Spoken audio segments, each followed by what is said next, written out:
right, good evening, everyone. Thanks for coming here tonight. Appreciate seeing everybody in person this time, as opposed to last meeting where I disappeared on Wi-Fi for a bit there. So we've got the Finance Committee meeting for December 21st. I'll cover the agenda real quick, and then we'll just roll right into our Treasurer Collector is up first. So on the agenda tonight, we've got budget review presentations from the Treasurer Collector, the Health Department, and the Town Accountant. You guys will notice on the agenda that we did have DPW listed here, but they needed a little bit more time, so we're looking to reschedule with those guys. We won't review the meeting minutes from December 7th. Kelly did a great job in creating those minutes, and I want to make sure that everybody on the committee has time to review them before we actually vote. So I will send them out either tonight or tomorrow morning to all of you, and then our next meeting we'll take a vote on approving or not approving those minutes. I did check for correspondence. We don't have any, unfortunately. We'll discuss any liaison reports, and then we'll talk about our next meeting and which departments will be joining us for that. So if we don't have anything from the committee or Scott or anybody here, we can roll right into the Treasurer Collector budget review presentation. So, all right. Good evening. I'm the Treasurer Collector. My name is Lindsay Grasso. Good evening. I'm sorry? Good evening. Thank you. The mission of the Treasurer Collector's Office is to serve all Abington taxpayers, business owners, and town employees in the most efficient and effective manner possible. We conduct all our activities with a high degree of integrity and professionalism at all times. Some of the achievements this past year that we are certainly proud of. We've converted to a new healthcare system for all active employees as well as all of our retirees. The total number was, including their spouses and dependents, was about 833 people. So it was quite an undertaking, and it's completed. We also automated our retiree benefits and deductions with Mass MTRS as well as PCR for Plymouth County Retirement and teachers. And we worked with taxpayers to pay off tax titles and post-pandemic delinquencies. We have seen an increase of bills being returned as well as delinquencies for fiscal year 22. We finalized the sewer force main borrowing as well. In addition to that, we do have some goals for the upcoming fiscal year. I like to implement a new collection system for all town and school benefits. Currently, we are using more of an Excel spreadsheet. It's a very large spreadsheet that houses every one of our employees, our retirees, their spouses, and their dependents. So there's a lot of room for error and holes, so I like to streamline that. In addition to that, to streamline check transactions with automated processing, relieving manual data and entry, and improve collection. With that said, we currently utilize VADAR, our collection system, in our tax software. We are able to implement a check reader at the windows. So when a taxpayer comes in, we can insert the check, much like a bank. We are able to receive the funds the next day. In addition to that, we won't have to, hopefully, worry about NSF checks, bounce checks, where funds would be available immediately. And then it relieves manual labor. We can do a download and upload to our tax software, so it's everything, all tax and interest is posted correctly. I like to host a retirement and benefit seminar with outside vendors. I do receive quite a bit of emails through the week for active employees as well as retirees, just inquiries, not knowing what their retirement benefits are, the allocations, how does it affect their Social Security, obviously benefits, we have a new benefit system, so there's a lot of questions. With that said, I would hopefully host that probably in March.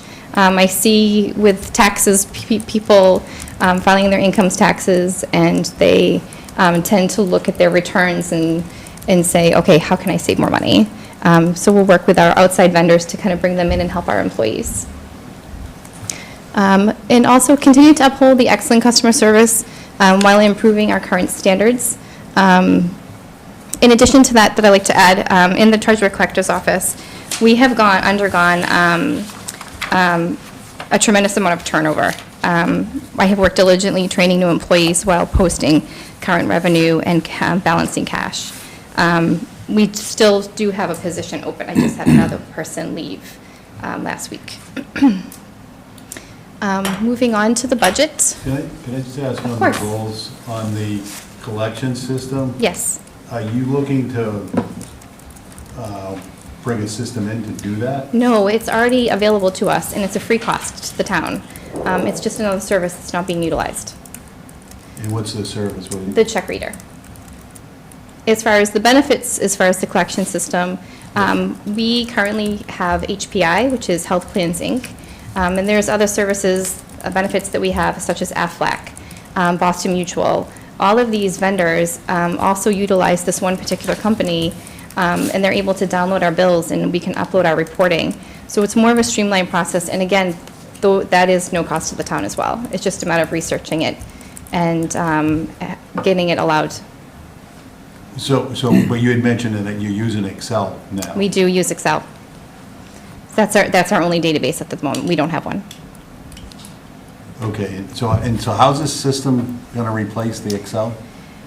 So we currently utilize HPI. So all of our, we receive a census every month. So the census is telling us essentially who we're paying, what the billing is.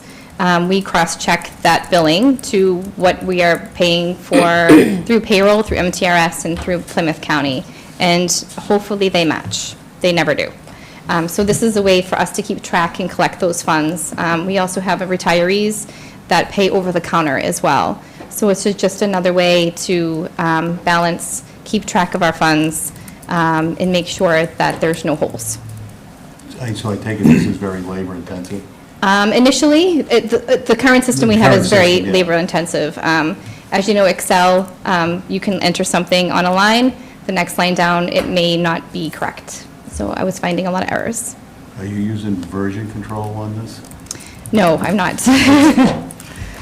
And is there PI in this spreadsheet? No, there isn't. It's a Okay. very basic spreadsheet that's been used over the past couple of years.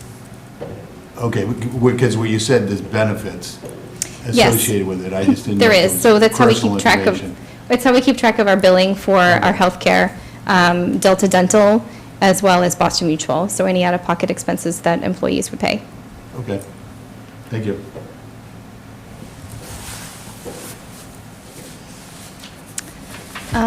Moving on to personal services for salaries.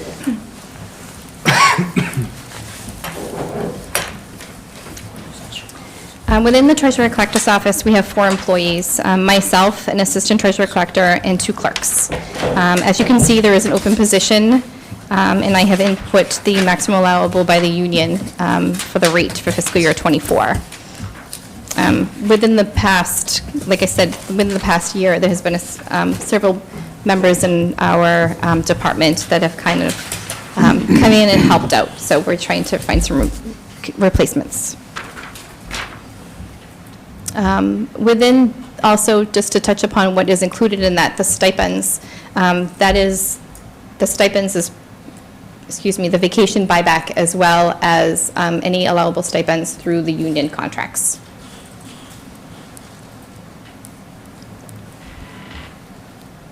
The next one would be the postage meter. The town currently leases the postage meter that runs on an analog system, so it's outdated. So there is a significant increase there. The lease does expire in December of next year. At this time, we will be forced to move to a new digital meter, which is required by the United States Postal Service. Could I ask a question? Yes, back of on the course. salary section? So it looks like it's proposed a lower total salary. Is that because we have an empty position? No, that I included the position for the, hopefully we'll replace that position. There is a decrease. One of our clerks was here for many, many years, 17 years, so she was capped out in as her step. My predecessor as well also received a stipend from the Healthcare Trust. I see. So Okay, that is the that makes difference. sense. Okay, thank you. Under personal services, what does it mean for group bylaw? Is that managerial? Personnel bylaw. Personnel As bylaw. opposed to Okay. Not in the union. No, okay.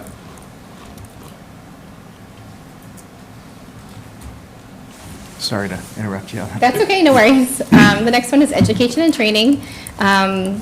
There's no really change here. As you can see, the actuals for 20 and 21 were much lower due to the pandemic. And I go to annual school every year, and that was canceled those years. So we did keep it consistent for fiscal year '24.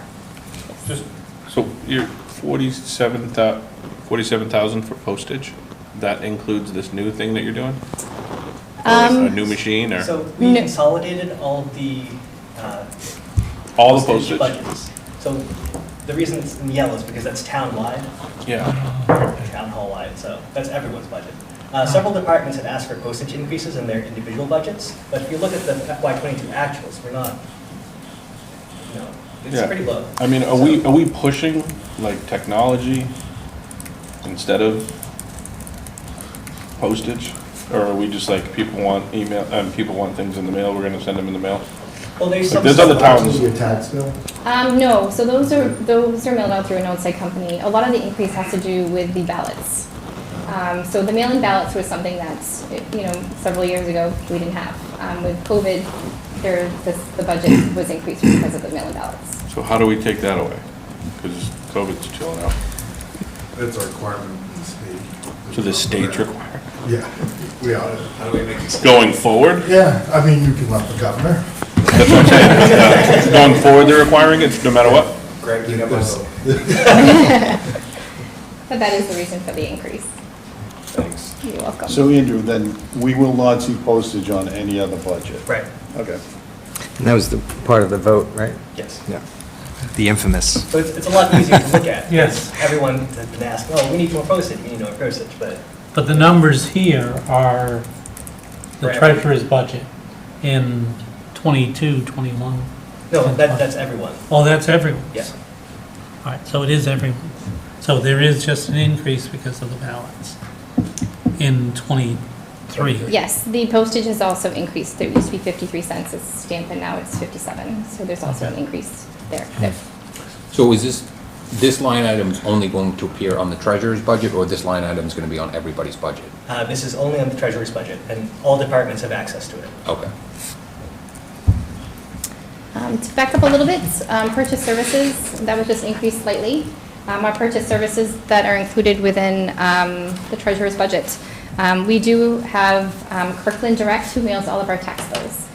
So we did our preliminary, and I just finalized our actuals. So that is all set and ready on the printers. In addition to that, we have our lockbox fees. So when somebody has a tax bill and they mail in their taxes, it does go to a lockbox in Boston. So that is a fee. One of the big parts of the $35,000 is our payroll. So that is roughly around $26,000 a year for our payroll budget. So that's a large part of that $35,000. In addition to that, we have office supplies. That was just slightly increased with all the other costs increasing. Mostly of my budget would include toner, printing. Travel, that increased slightly, mostly for gas. The only travel we have in our department would be myself going to UMass Amherst for annual treasurer school. Can we go back to the payroll? Is that an Absolutely. outside vendor that We does do, that service? yes, we utilize CDS and Women. Okay. So can I just ask, you're mentioning payroll, but the town accountant has a payroll technician. How does that work? So the payroll technician is an actual employee who is processing the payroll Yep. within the town. So she receives timesheets every week, and she's processing the payroll within the CDS system. We're paying CDS, the payroll company, to actually process the checks, issue them, pay the taxes, the 941s, the 940s, and so forth. So that's their cost. And what's the cost for that? It's about $26,000 a year. Just to follow up on that, so there's actual timesheets and then we're cutting actual checks? We are not cutting actual checks in-house. They are, Like paper checks? yes. I've tried to get many people to go on direct deposit, to streamline everything. So after COVID, a lot of people switched over to direct deposit. There was more of a paper check system prior to COVID. But they do, it's certainly, we don't force anyone to go direct deposit. So every Thursday, we do get, a box of checks, as well as pay stubs. Some people can opt to have their check direct deposited, but receive the actual check that is voided out as well, the remittance. So that's an option that they do have. Could we- And that number does include the school as well. It's Okay. not just the town. Could we ever move that to an online system where you just go in, you enter your time automatically, and then that gets fed to the vendor that? It is Goes something to that we direct. have talked about before. I've looked into it with other towns use an app. They can go more automated, there's certainly room for an improvement as well, Would that have to be bargained? yes. How long has that open position been open? Well, we had 2 employees that we hired in July, and one has already left. She left on Friday. So you're currently at 2, but one's been open for as long as July. No, she was here in July. So the last 6 months, I had 2 brand-new employees that I've trained. Somebody was here for 6 months and then left? Yes. Is there clawback on any of that or no? Say that again? Is there, no, okay, sorry. Keep going. The next line is dues and fees. Again, I kept that the same. That's just more subscriptions and also dues to Mass Treasurer collectors. The next line is tax title and foreclosure. I did increase that by 10,000. I hope that I don't have to use that in working with the taxpayers. But again, seeing these tax bills kind of being returned to us and an increase in delinquencies, it is something that I wanted to prepare for. So what does that actually encompass? Is that, That encompasses a lot of our legal fees, Okay. posting in the paper, and so forth. okay. The next line item is maturing long-term principal debt. So that number there is consistent with all of our debt service. And as you can see in the interest, this amount includes the existing debt as well as an estimated debt service for our sewer force main. One thing I would like to point out is the Plymouth Street project is missing from the total. We were hoping to use ARPA funds, but we'll most likely be doing a borrowing. Interest, which is kind of self-explanatory, it's within our debt service. We have to pay it. The debt service fees, as you can see, the debt service fees is considerably less than the prior fiscal year. The decrease from fiscal year 23 to 24 was due to the upfront admin fee for the sewer force main. So that was a little over $30,000 that we received, that we had to pay. We will not incur this in fiscal year 24.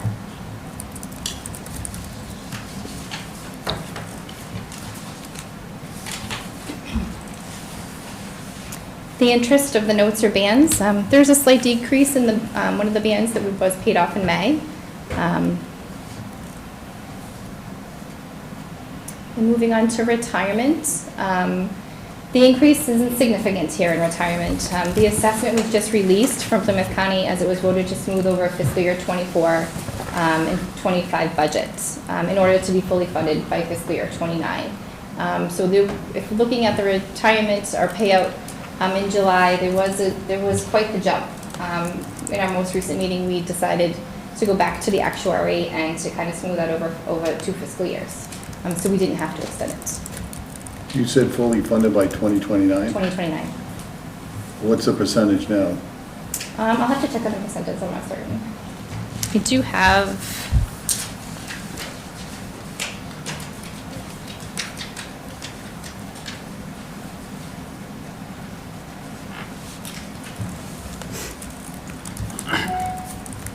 Let's see.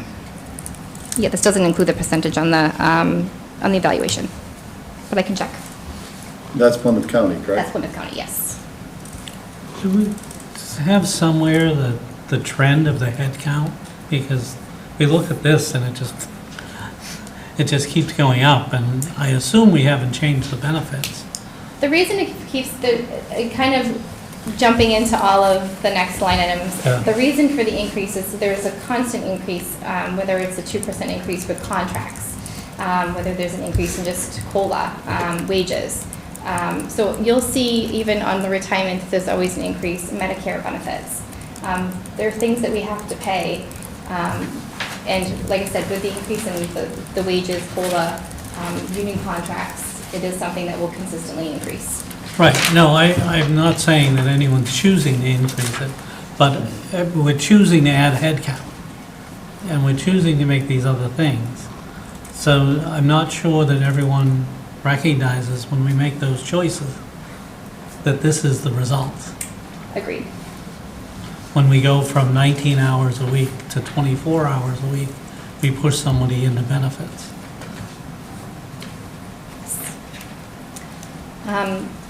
Moving on to unemployment, we kept that as the same. I don't see any change here, and I don't foresee anything extraordinary. Same with health insurance, we kept the same as the prior fiscal year. I don't see a significant jump increase. I have talked to our broker, and fiscal year '24, maybe a 4%, but we're still working with those numbers.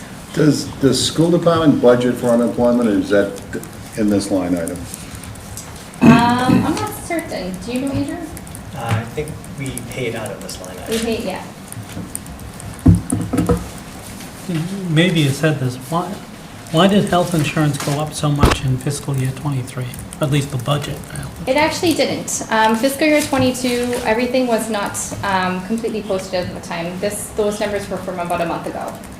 So that's why the numbers looks a little much higher. It was probably around the 6 million. Okay. All right, thank you. Life insurance did increase. For the first time in many, many years, we used Boston Mutual as one of our vendors, and they have gone up 87 cents per employee. So that was a significant increase as well. So can I just go back to that? So we saying that net number for actual for health insurance isn't correct? Should be, It's an Yeah. estimate. For 22? yeah. Yeah, so when I pulled these numbers, they were a couple months ago, there's been a little bit of additional activity related to the prior year that hasn't been updated here yet. Should we note that then? Because I'm looking at this, and if anybody else is actual, then that's what, everything's been booked. But if you're saying it could be $6 million, that's a big swing at $700,000. Well, he does have a note on the side on mine. I think you can't see it. Make your screen smaller, and I'll be able to see. Your note on the side says FY '22 actuals are not complete. What Is that your screen? That's my screen. Can you make it smaller so we So- can see that you make the note in it? It's noted on the spreadsheet, but not on the published document. Oh, this is Yeah. a different document than I got? When we go to actually publish the budget, we'll refresh the actuals for 22. Isn't that still a big jump Yeah. from 6 to 7 million bucks?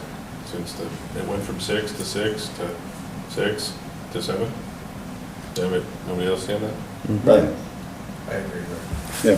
Yeah, It is. that's right. That's, So why was that one so big? We went onto a new healthcare system this year. So before we had we utilized our healthcare trust. July 1st, we went into a new healthcare.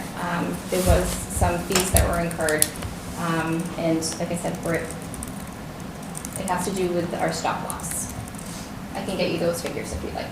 So previously, we were self-insured, right? Correct. Essentially? Wasn't it supposed to be cost savings moving to the healthcare plan?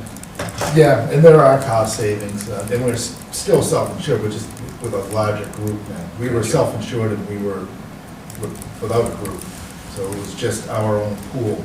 And the group we're with now, I'm not really sure how many towns are in it, do you remember? I don't. Probably 4 or 5. Chris just sent me the final report, so I can take a look. where do we see the savings? Like, we see $1 million extra in '23. Yeah, well, there's probably more money in there than we are going to use, we're hoping. So it's like Andrew said, it's not, you don't have all those numbers until the year's done. So there's extra money that is there, but if something happens, that's what the money's there for. It's a pool. But We that's- don't expect it to need it all, but Yeah, the budget is conservative. We don't, like, we'll usually have a lot of extra money left over in health insurance that we use for transfers. But that's assuming that claims aren't horrendous. If we have an extraordinary year or bad claims. This is the first year being in with that group too, so we would expect it wouldn't be as bad if we did, but. After going over with the broker, the first 3 months, it's really hard to get an actual because there's nothing to base it on. I just did receive a report, and we do have a credit of around $800,000, which is pooled money. So again, those numbers are more of an estimate right now, and they are very conservative, but we can't really get a full picture because it is a new healthcare company. So Can- for 2021 and 22, what we're seeing on this document are the actuals. We're not seeing what specifically we budgeted for those years. Can we see what the numbers were for those 3 years, or what we actually budgeted? Because I know we do tend to budget to build a buffer in health insurance because we don't know what the costs will definitely be, and they could go higher if we don't want to under budget health insurance. Like Andrew was saying, we do often use that money for year-end transfers and things like that. But it would be good to see what we actually budgeted in the previous years versus what we spent. I can get this. But if we, what could be the impact though if we over budget for this line item to other departments? We say, oh, we're gonna build in a buffer of $1 million here, and we consistently come in at $6 million, but other departments have to say, I can't hire a partial person, but we budgeted $1 million and we're not using it.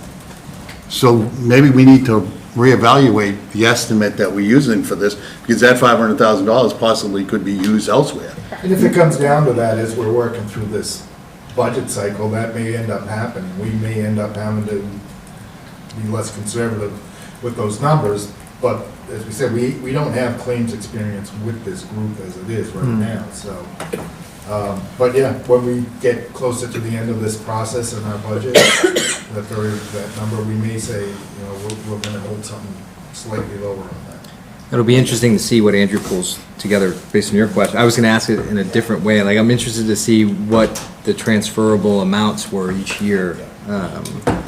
So to your point, if we can figure out if there's an average that we're kind of sitting at, then we can play with that a little bit ahead of time. But And as the months pass, when I did meet with him, usually around April, we're better able to get a clearer picture of what it is going to be, because those claims are still coming in. They have a year to submit claims.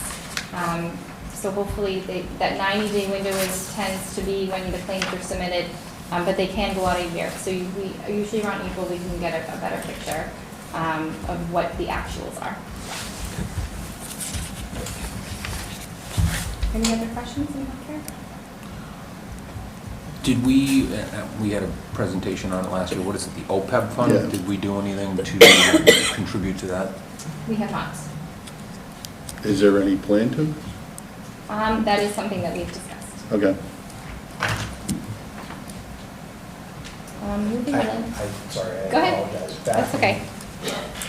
Back to interest. Yes. The last line, interest and served notes, that changed significantly for FY '23. Yes, I have looked into that as Back well. down, but not as Not far as down much. as 20 and 21. We had a ban that we had paid off, which is why the interest is not there. In addition to that, the fire station was in a preliminary budget, and that is not there as well. That's something that we could possibly add. What were the big jumps for '23? Say that again? From FY '23 is significantly up over the previous years. In what line? The Debt service? No, the interest of certain notes. The That's last, because we took a short-term ban. okay. Gotcha. What was that the sewer force main or? For fiscal year '23? I have it right here.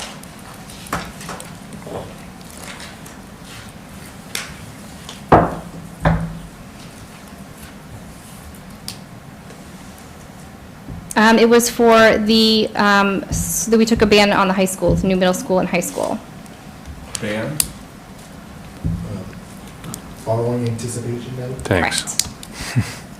Following the And foot then law. you say ban, the D, A, no, just the A in, maybe.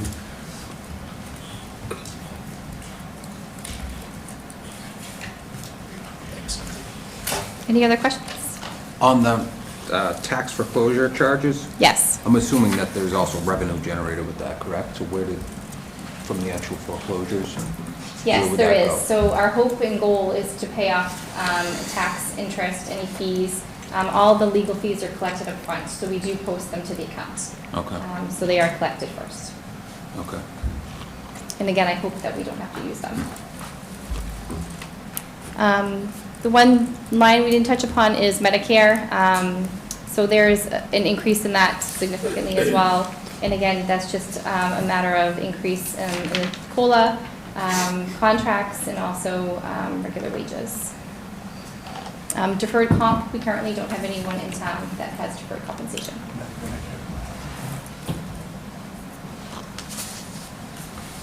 Medicare is not health insurance? Medicare is not health insurance, it's FICA.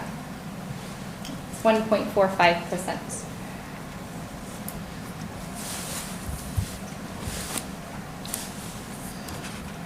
Does anyone have any questions?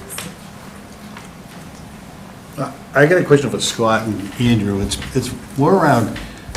We're looking at this other budget piece that, Lindsay, you're presenting, but it's like, that's 25% of the budget. And like, it just feels like we're including it in here. It's like, and there's a lot of questions, like, as far as the debt. And again, Lindsay, this isn't for you, this is more for, like, why are we allocating these costs when we look at the budgets for all these departments to say, what is the true cost for these departments? Because healthcare, retirement, I mean, we're talking $15 million here between healthcare, retirement, and debt service. And we're all sticking it here, but we don't know, like, how much is that in the school department? How much is that in the fire, police, and these other departments to get a true cost of how much it is for these departments to run? Is there any chance we could do that? No, absolutely. Right now, all the personal services are kind of preliminary. You know, there's been requests for, additional full-time people or additional vacancies and whatnot. But once we get that nailed down, then we can do the exercise of allocating all of this overhead back to the individual departments. And we can look at that once, we get past this preliminary stage. I'm not sure. I'm guessing Paul's next question will be, can we have it for the current budget? For 23? Yeah, for Right. 23, Yeah, I can get that. because that'll give us like a bit of a what to expect for 24. Wait, I'm confused. You want to know how much retirement pay each department is paying out? Yeah, if we take the, How many people have retired? So- no, that if we take the health insurance and retirement, that's $10.7 million in the town's budget. How much of that is allocated to the other department? How much do we allocate out? So how much is the school carrying for that? How much the fire, the police, health, town accountant? I do have that report already, actually.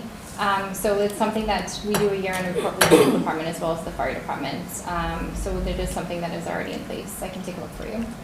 Some of the smaller departments within town hall, we don't have it for, but the bigger departments, we do. Yeah, because when we look at these budgets, if we're looking at, which one is this? This is the town accountant.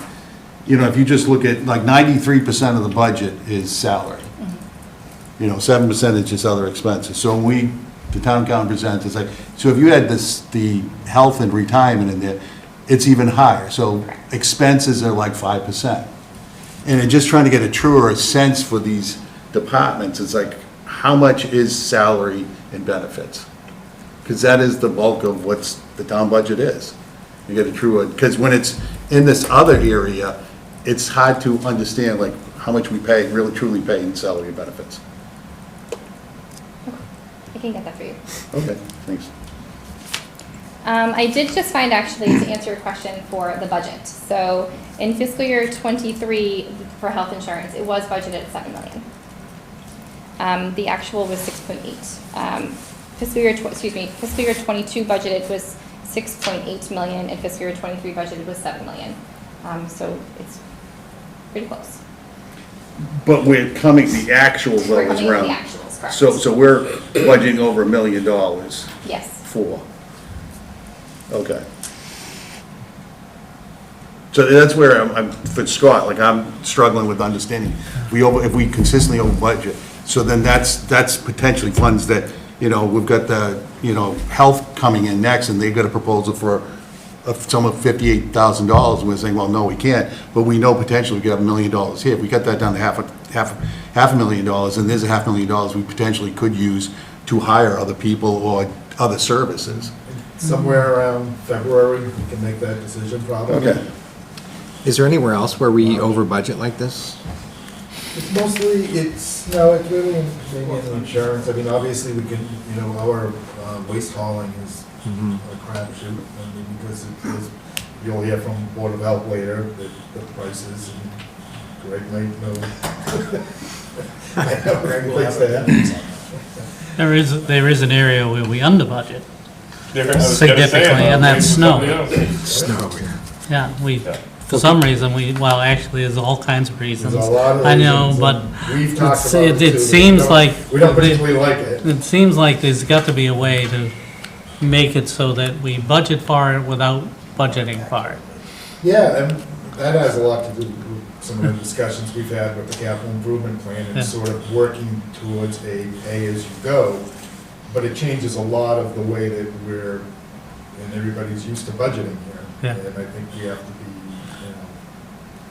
we're getting there. Yeah, We're that's a working discussion fast. for another Yeah. night, yeah. It could be a long Sorry. one. Yes. Any other questions?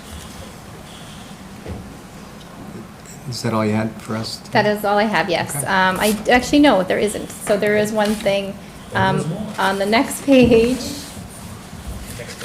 there was, that's it? That's it, okay. That's all. You don't have the justification? I did have a justification. You want me to read it? Sure. Postage meter lease expires? Oh, I already touched upon the postage meter. Oh, you want a drive-up awning? Yes. An awning over the drive-up window, we don't have it included in. So that drive-up window that we get a lot of use out of constantly, Now that it It works. saved us during COVID. we don't for want sure. it to go into disrepair again, and what happens is you open the door for someone who's driving up to put something in, and occasionally, while it's pouring out, they aren't quite ready, and the door's open longer than it should be, and things are getting wet, including the money or the checks or the bills, so, nothing fancy, but we are gonna look at putting some sort of cover over it to protect it. And we'll get back to it that quick. Great. Right, just chopping it with that now. I can handle it all. Anything else on that justification? That's all. Okay. Thank you for All your right. time. No, thank you, Lindsay, appreciate it. Thank you. Thank you. All right, next up, we have the Health Department.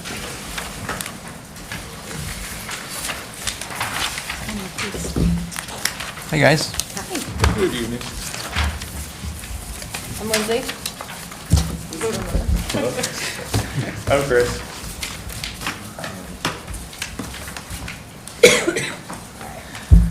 All right. Excuse me. Our mission is to protect, preserve, and promote the health and well-being of all Abington residents.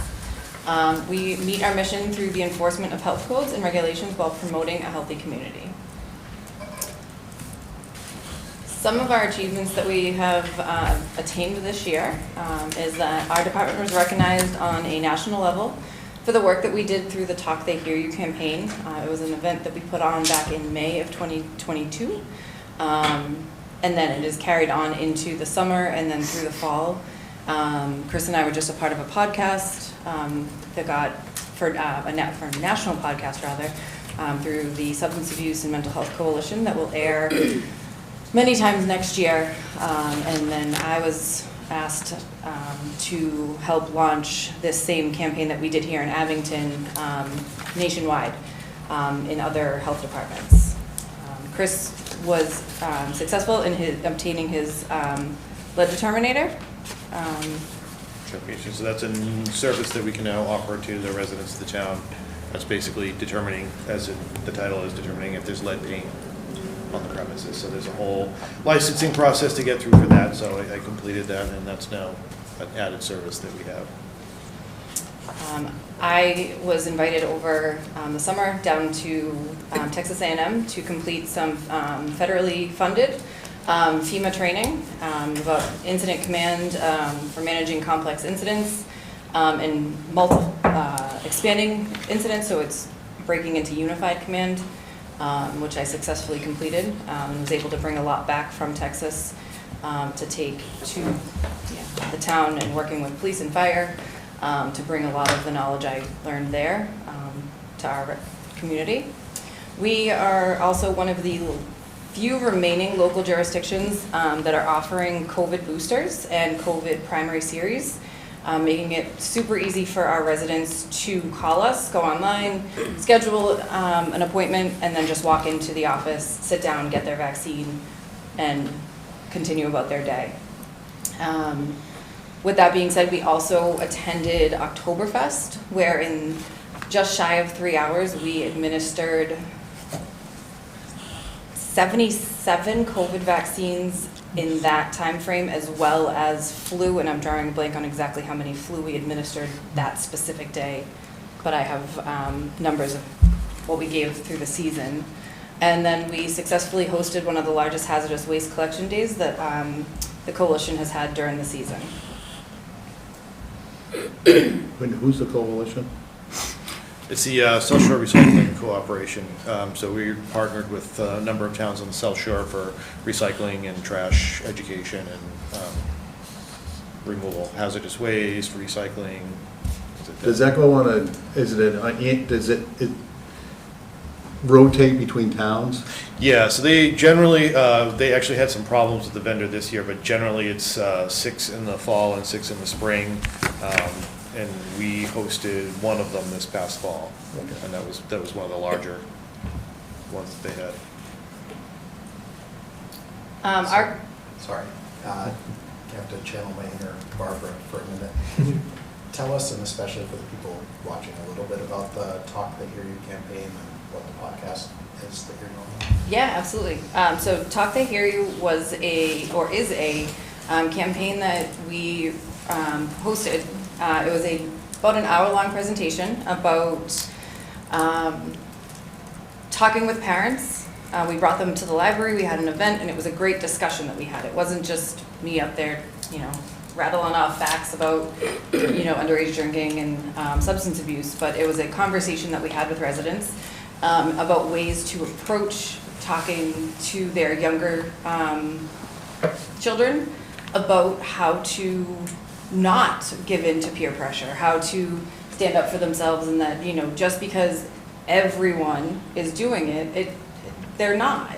They might think that everyone is doing it, but everyone might be 1 out of 10, but the reality is 9 out of 10 actually aren't. They just see that 1 out of 10. And so it's a great program that offered a lot of resources. There's an app that goes with the whole program. And so we were able to have this during Mental Health and Prevention Week back in May. And then thanks to Kevin Tachi over at Abington CAM, it has continued to air. Multiple times it's available, the recording on YouTube. And so it's a lot about just education and how to talk to our kids and, bring up touchy subjects and how to address just talking and answering truthfully. Our kids, they're not going to respect us unless we're truthful with them. It's just not going to happen. So, and then the podcast, they reached out because they wanted to know how it was we found out about Talk They Hear You, how it is we went about implementing it, what we found successful with the implementation, what we found didn't work, would we do anything different. Chris came on as both a coworker and a parent who was a part of the conversation, and his experience going through, sitting in the office and hearing me prepare for it, as well as being a parent in the audience and kind of getting both perspectives of it. Sorry, what was the name of the podcast? It is, I will have to get back to, oh my goodness, it is. There's a bunch of words. It is a it bunch is of words the podcast. podcast following up about Talk They Hear You, and I will email you the name of it. Thanks. And I'll send everyone the link when it's ready to go live. On hazardous waste, maybe this doesn't fall into this, but I know they just changed the law about mattresses and sleepwear, and does that fall into hazardous waste now?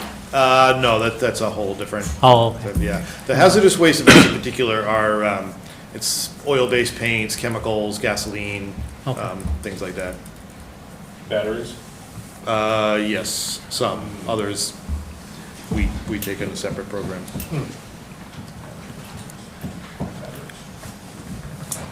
So our goals for the department are to continue to offer safe and convenient vaccine accessibility, both at fixed locations in town. We have used the school for bigger clinics.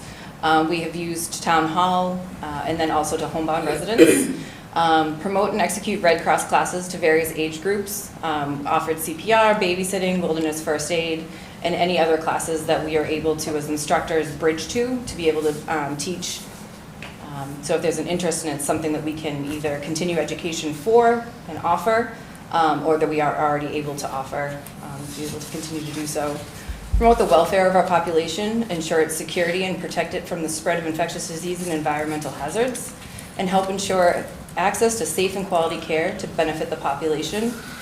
In addition to those, we would like to expand our trash and recycling education, compliance, and enforcement program to assist in lowering the tonnage to help reduce trash costs. Expand on the classes offered to residents, including for the younger residents, preparedness with Pedro, early education around tobacco use, continuing to offer the blood pressure clinics, home visits, and then personally, for myself, and I know Chris has attended a lot of these, is to continue to attend continuing education as well as the federally funded and the state offered classes to be able to offer best practices and the most up-to-date evidence-based practices for our community.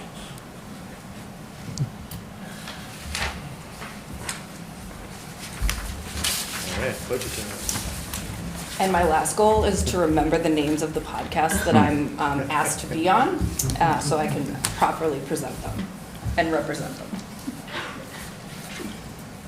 All right. So we are looking for an increase in our salary, personal salary. So we're proposing that we have an assistant health coordinator position. This is actually a position that was already once funded, and then with shifting of roles was never backfilled. The position that we're looking to bring back into the department will help us grow the vision and the goals of the department, and we're hoping that by adding this position back into our budget, that we can hire a versatile, highly skilled and credentialed individual whose help will be able to help with the recycling, education, and compliance enforcement side of things, as well as developing new programming for healthy community-based initiatives, as well as to be able to have a hands-on help during vaccine clinics. We're looking for someone who wants to jump in more than just an administrative support, which is why we're looking for that, that pay raise bump from previous budgeted years. So this was last filled in fiscal year '22. Which is me. It was filled at 35 hours at $28 an hour. And then the rest of the salary increases, is reflective of the 2% raise for existing members of the department.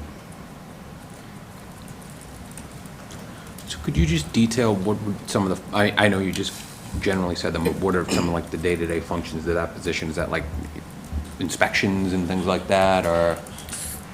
So one of the roles that we mentioned, the recycling education coordinator, or recycling education and compliance officer. is actually a position that we have to have in our department as part of one of the grants that we get through our recycling program. And that is somebody who not only does education in the community about recycling, but works with the coalition. And that's how we get our prices on some of our vendors. I don't know if anyone knows, there's a shed out back here that we keep Mercury products in. We're collecting vapes now. So this would be a person that could handle all of that. And with compliance, we have trash regulations in town. And I mean, if anybody drives around the streets of Abington, I know you can see people's barrels are overflowing. In order to enforce that, there's a process where the barrels have to be examined and they have to be tagged twice before we can start fining. Not that I'm looking to fine people, but we need like boots on the ground to get out and do that. And that's part of what we would be putting into that position. And then rolling that into a full-time position would be assistants in the office, helping you with the clinics. So would there be cost savings associated with that position because of the contracts with the carding agencies, or? Well, partly with the, so we have an RDP grant, which is our recycling dividend program. If we have somebody who is, that's part of their job, is focused on doing the recycling point, there's a lot more points we can get, so that's money that's going to be coming into the department. A lot of that grant is based on what sort of services we're offering, and that's really just a manpower issue for us, is having somebody available to do those things. Is there a dollar amount on the grant now, currently?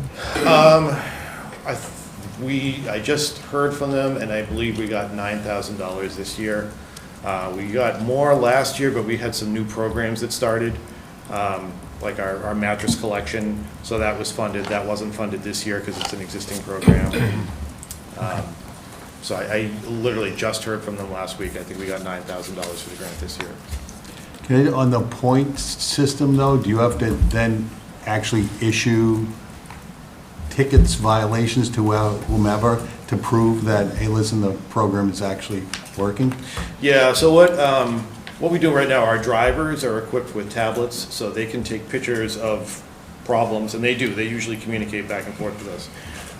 But the enforcement process that's in the town's regulations is the first time a sticker or a notice has to be put on the barrel, the second time they don't collect the barrel, and then the third time we issue a fine. So in order for us to enforce our own regulations, we actually have to have somebody going out there, you know, whether we pay more for our trash company to get the drivers out of the truck to do it, or we have our own staff. How do you know that's associated with the particular house, though? Because the material that we send out as part of that carding program is basically, you can put, once it hits the curtilage, you can put your trash, or once it hits the curb, you can put your trash in somebody else's trash. I mean, it's... So if I take a giant bag of trash and throw it at my neighbor's house, you tag them, where's the sort of, how do you? Your neighbor comes after you. Yeah, but I mean, so how do you sort of police that? I mean, what's preventing somebody from doing that? Police those things. Yeah, and people aren't shy. If somebody feels that, you know, right now I send out letters if I've been informed by the driver, and if somebody feels that somebody else is putting stuff, they're not shy about letting it out. And this is over, trash bins that have more, I'm sorry, I missed the entire thing. What is this for? This is for, so it's your curbside pickup. There are regulations governing the So if trash. somebody wants to recycle more than anybody else and they just fill up that thing, we're gonna fine them? No. All right. It's more like your trash, your solid waste, not your recycling. Solid waste, Yeah, got it. If those barrels are overflowing, per our regulations, it has to be only enough to fit inside your 64-gallon toter. Do you guys track like how much gets recycled at this point? Yeah, we get, every month we get a statement from from Boston Carding, breaking down solid waste versus recycling. No, the actual recycling, like, do you track that it actually gets recycled? I mean, we know it's going to the center. What happens at, I believe it's Braintree, Yeah. they don't report to us. I know the coalition that we're in just put an op-ed piece out a few weeks ago, because I think it was the Patriot Ledger or the Globe had an article about how recycling is ending up in the trash, but a lot of your recycling is actually being recycled. It's It's like 85%. Yeah. Does not get recycled. That's because people are doing it wrong. Yeah. I agree, there's a lot of issues with it, it's just, Yeah. that's the only reason that I And, say it. and that's part of, like, for Abington, part of having somebody who's would be a recycling enforcement or education officer is basically, if you put the wrong stuff in your recycling bin, that can spoil an entire load, and then none of that is getting recycled. So if we have somebody who can go out periodically checking barrels and educating people on what is supposed to go in there, Yeah. rather than fining, then that's the idea. Right now, we're more reactive, so we're looking at rolling that into a position where we can take a more proactive approach. Because education is definitely better than punishing. We've partnered with Abington, Cam and Kevin Tachi a lot on education projects. And so with this additional person, not that Chris or I couldn't, but it would be helpful to have someone else in addition to bounce ideas off of and have the staff to be able to, have this programming in place. We could do, public service announcements about recycling, about doing other things other than just, hey, you got trash in your recycling and putting a tag on it. We have a lot of vision for what we want this individual to be able to do with us in the department. A lot of good for the community, so that it isn't just us, hey, look, we have to find. We're huge into education. And so any way we can do that, coming up with programs, starting with the little kids, let's start a recycling game at the library with the preschoolers, and, using this person to help us create programming would be an amazing use of their time. So we're elevating this position from what it was before, Yes. correct? So how much time will this person have to dedicate to doing the, lack of a better term, policing of trash? I believe the RICO position, at least for the this is the recycling education, and that for the grant requires 19 hours a week. So we were figuring if we had a full-time person that, putting 19 hours into the recycling aspect, and then there's the rest of the time for all the other width and breadth of the. So is that what other towns are paying, $32 an hour for somebody to go out and police trash barrels? So that's, I don't mean to, I'm not saying that to be disrespectful. So that's but not we've a- elevated this position. Yep. But they're still doing the policing of it. So we're looking for someone who can then come back and assist me at clinics, who can be well-versed in, training. What credentials? What? You mentioned credentials, what credentials? Looking for them to, ideally, an ideal candidate would be someone that is able to assist me in actually giving shots. So an MA, a medic, looking for someone who has a very specific background. Knowing that that's going to potentially limit our background, our applicant pool, but it would give us the versatility in the position for what we're looking for, knowing what flu season looks like, knowing what, the different periods throughout the year look like as far as vaccine times, and when it gets really busy in the office, we can make this role work for the town so that we're able to offer the most amount of services and offer more classes, offer more support to our homeowner residents. But aren't we just saying we're adding 16 hours? Because if you're saying 19 hours is going to policing trash barrels, we're only adding 16 hours of real service to the town. Well, I mean, that 19 hours, so that I think- 19 hours wouldn't. I think policing trash barrels is a bit of an oversimplification, too. I don't want to think, that's not the only thing they're out there doing. Right, and it wouldn't be Yeah. 19 hours dedicated to being boots on the ground, it would be 19 hours that they would be expected to spend on the trash component of it. So part of that is the education, so it's the working with the programming and planning games and educational activities and doing the public service announcements and answering the questions of residents and helping, making sure that, if someone calls and says, is this pizza box recyclable? And, hey, maybe that should be part of a frequently asked question list online, or do we make that a YouTube video, or, increase our social media awareness so that residents have access to all of these tools. Do we go down to the senior housing and have a quick, fun little in-service with the seniors and say, where are you putting this whatever. And then where are you putting this? And it gives them interaction with us. It gives us time to be with them. And it gives us face time with the community as well as that education side of it. Do we do any work in the schools around this recycling and educating the kids? We have in the past, that's part of the problem, we're currently understaffed. I mean, it's just Lindsay and I, you get an inspector and a nurse, so the time that we're able to give to that is limited, if any. So that's kind of part of what we envision. In that RICO title, it's recycling, education, and compliance, where our focus would be on the education more so, absolutely. There's actually a couple of programs that I've talked to the school about starting, and again, it's having somebody that has the time to do it. Okay, because that's one thing I find, like, maybe I'm just calling them my three boys right now, because they stink when it comes to recycling. It's like I have to remind them on things. And I would think that them being younger, going through the schools, like, they would be sensitive to that. And I don't feel like they are. So then, well, so thank you. You just gave us our first awesome idea for our hopefully new position. Right. Exactly. Where's your resume? Yeah.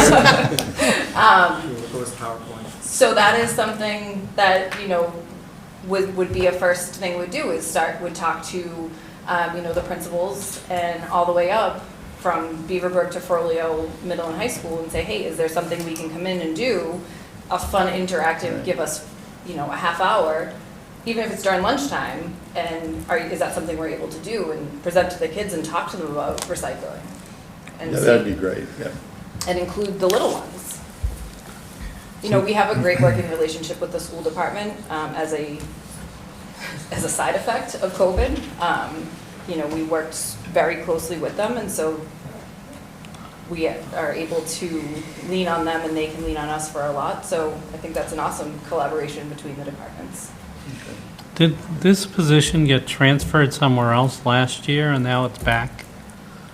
Not necessarily the duties, but I see it go Well, down and then back up. We tried, And I always. it was sort of an experimentation period when we were combining with the building department, with the inspectional services as one big department and floating. But there was supposed to be a dedicated administrative assistant position that was going to be specifically to that department.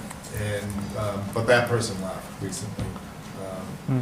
She went off to grad school or something. Okay. So the budget is increased, not because it's a new position, but because the position has been upgraded. Exactly, Okay. right. So, and I believe it was 32 hours, that position prior, but it was an administrative level position. One thing, and, Lindsay, not to jump in on what you're telling them, but, there are a lot of vaccines that she does give out with flu clinics, and it happens throughout the year. And she also obviously administers the booster shots when needed. And that takes a lot of time, and there's been time when she needs help to do that, and we've let other staff go to assist her with it, taking away from other responsibilities, because it's important to get that done. So having someone with a little bit higher of a level of training would just make a big deal on that, too. And I think, when she gets to that point, to talk about the clinics, I think she can expand on it. And COVID is not the only communicable disease that has to be fully investigated. There is a page of them. So I don't want to think like they would only investigate COVID. There's a laundry list. Yeah, that was something that, prior to us having a public health nurse, we were, I think some of you on the web probably remembered, most towns had a service contract with partners or someone like that doesn't do it anymore. We're very fortunate and probably ahead of the game by having someone like Lindsay on staff to deal with this stuff, because it is a lot. And as Marty says, a lot of different things that you don't actually know about that you have to look into. Would be interesting to understand more is, despite how excited I would be to get a ticket on my garbage can on the street, I do see the value in it, especially when I think about, do I really know what I'm supposed to recycle or not? understanding how much more we could get with the grant if we had somebody providing the education and enforcement, but also the potential, I know it'd be a hard number to really get to, but the potential savings if we were to recycle properly, based on the waste contract that we have, if any. If we could understand what the potential savings and grant number would be, it might help. I mean, we might even make money off of, as far as the budget, hiring somebody in that role, based on education enforcement. I know since when I originally started in the position, and if my wife was here, she'd tell you, we have a family of 4 and we throw out a lot of stuff. But every week we have maybe 1-2 trash bags and everything is proper stuff is in the recycling. And it is, I think most people that are, and if you want to call them offenders, it's not that they're doing it intentionally, it's that they don't know, and it's an opportunity. Exactly. Education, getting people educated. And through education, you would hope that our tonnage of trash, where where our biggest cost would be, you'd see the tonnage come down with, oh wait, that's recycling. We can shift that to this barrel instead of this one, and you'd see your costs come down. Yeah. Doesn't recycling cost more? Yeah, for It's recycling. been fluctuating over the last. Currently it's What are lower. the current rates for trash and recycling? Yeah, we're currently paying more for solid waste than the recycling, but the market on recycling has completely bottomed out. Yeah, he's not here. Yeah, we're saying this when Greg's out. Yeah, it was good timing. It is on purpose. And honestly, like originally, we were gonna come to you asking for a budget increase to get a baler so that we could take care of our own cardboard and paper, but that market is completely bottomed out, so we won't be asking for that. You can come back. It does. Take it on the health insurance. So I was looking at the history, and it does look like putting this position where you're putting it, puts the department, the salary budget back to where it was 2 budgets ago. Yes, fiscal year '22. Yeah. Yep. So, But where the whole department budget is twice what it was in 2020. Not that you're not doing more, but it's just a fact. Fiscal year '20, I was not Right, here. yes. In fiscal No, year 20. I know. There's a lot of changes, but it is a fact that we're doing more, so And we're this- paying more. Yes, the To get services that offered to done. the town Yeah, were vastly Yes, different in yeah, fiscal year '20. yeah. And a lot's happened in the world since 2000, fiscal year 20. Yes. And so moving down, we did ask for an increase in our advertising budget. So we asked for $400, and this was after receiving incredible positive feedback from residents, an increase in social media following, as well as program participation from when we distributed branded materials at events. And Scott can attest to the positive feedback we got after the town meeting. Swag bags. This also occurred after Abington Celebrates events. It's something we would like to be able to continue, and even on some level, maybe even expand, to allow for more recognition, interaction, and engagement with residents of all ages. Something that Chris and I are very proud of, when we're out and about, not necessarily even wearing our branded material, the kids in this town, for me, will say, "Oh my God, it's Lindsay!"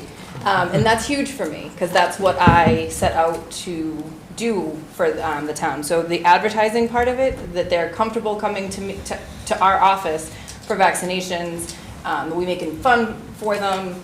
I want to be able to continue to offer that, and so this would help with that goal of, I have fun toys in the office that they get to pick from after a vaccination. The postage, like Andrew had mentioned, has become centralized, so that's why that has been removed from ours. On the vaccine, Yep, on the vaccine thing, did somebody already ask why the No. $40,000 jump no, we're, for 24? we'll get to that. I'm ahead of you? Out. That never happens. Right. It's a great question. We'll get to it right now. So we order vaccine as early as we can to get the most discounted price. Vaccine is not something that is necessarily a shoppable expense. We can't price compare. But we can order early enough, excuse me, that we are able to get a early reservation discount as well as a prepay, early pay discount.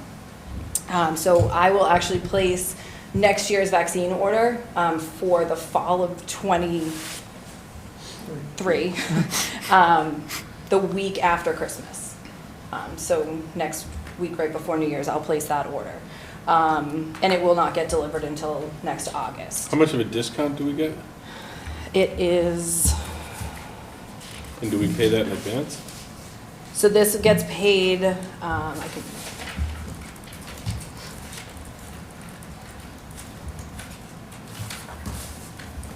ends up being,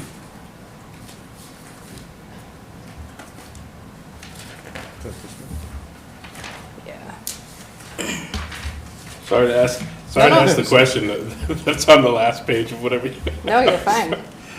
The majority of this is reimbursable, by the way. Reimbursable? It's through, you usually give your health insurance information, right? And then we get. Private health insurance and Medicare. So it ends up being So we about get that. $1.81 per shot that we save by ordering it, We say what? $1.81 a shot Yep. per vaccine dose, that we save by pre-ordering it and then paying it by the early pay date. How much is a vaccine shot? So we pay the standard price, if I was just to order it, it would be $61.48 for vaccine. We paid this past year for 160 of our doses, we paid $59.67. We had such a demand for doses that I actually had to place a second order, and we paid $60.26 because that was not ordered as early. So I will account for that next week when I order, and we'll pre-order enough. We actually still have people calling looking for vaccine from us, and are quite upset that we don't have it, so Is it both the What's- flu and COVID? it's not, it's one, Okay. just one. Why do people go to you as opposed to, I just go on Walgreens and click and go down and get my shot? Convenience, we're right here at Town Hall, trust. You can also click in Town Hall too. Yeah. I've Click right through on their website too. Well, I just click on Walgreens and walk, go down the street. But did you My know God. that you could? I was gonna say, think they do that's- the, It doesn't matter, it's just do as that easy for me window to go when to you want it. Walgreens, but I, So I have developed a great rapport with many residents, and so there are families that will only bring their kids to be vaccinated by me. Okay. I have that's the reason. elderly citizens that will only have me give them vaccines at this point. I have Home visits. done a multitude of home visits. I have worked really hard to build a level of trust within our community, and I think I've How do you succeeded. feel when she does it? Yeah. I've been No, told I give a pretty decent I don't know, vaccine. have we measured, I'm not saying we shouldn't do it, I just want to know how much it costs. So it costs $50,000 for the vaccine, it costs $28,000 for an extra half a person, because we need to fill that. Is that, we made that decision as a town to do that?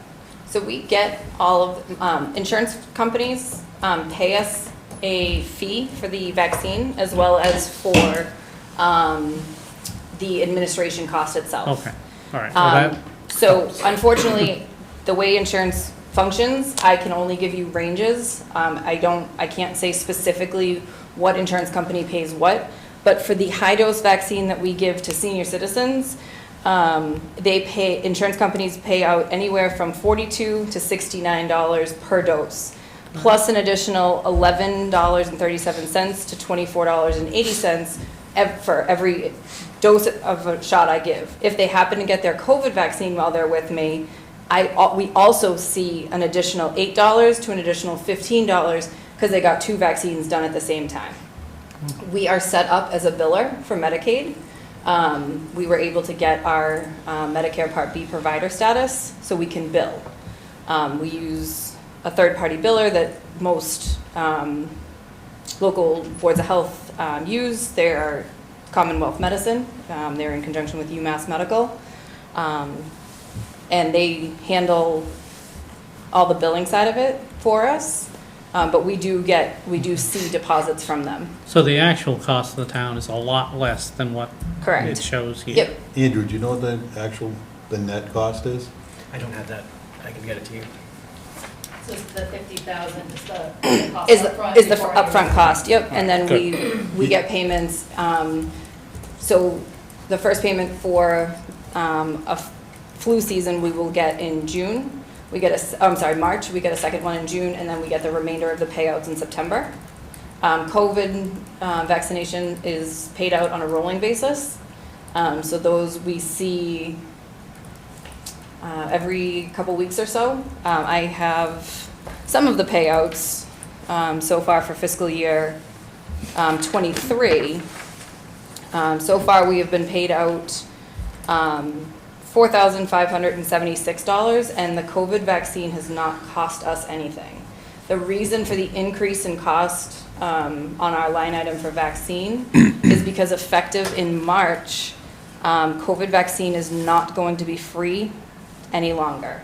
The expected cost is going to be approximately $115. And there is no expectation for federal assistance or state assistance to purchase that. The difference is right now, it's vials of 5, 6, or 10, and there is the potential for waste. These are going to be single-use vials of 1 dose at a time, or single-use syringes rather. So there will be no waste. If I'm grabbing a vial, it will be for a single patient. So I'm not going to waste, $1,000 just to when I'm opening a vial. But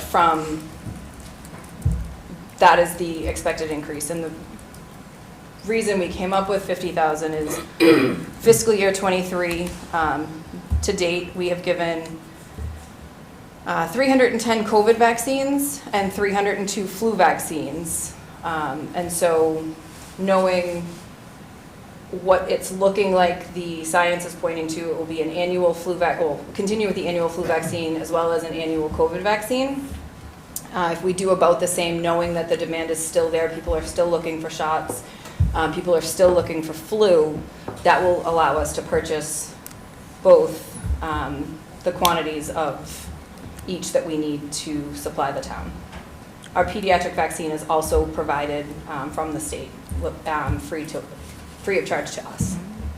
So for this presentation, can we footnote the offset? Because, it doesn't do the health department, I think it's doing them a disservice by saying $50,000 when we know we're gonna get some of that back. So what's the true cost? Like, we make a little footnote down the bottom and say, the offset is X. And we make money on pediatric doses too, because we don't pay for them. Right, we don't pay for doses and we get the administration cost.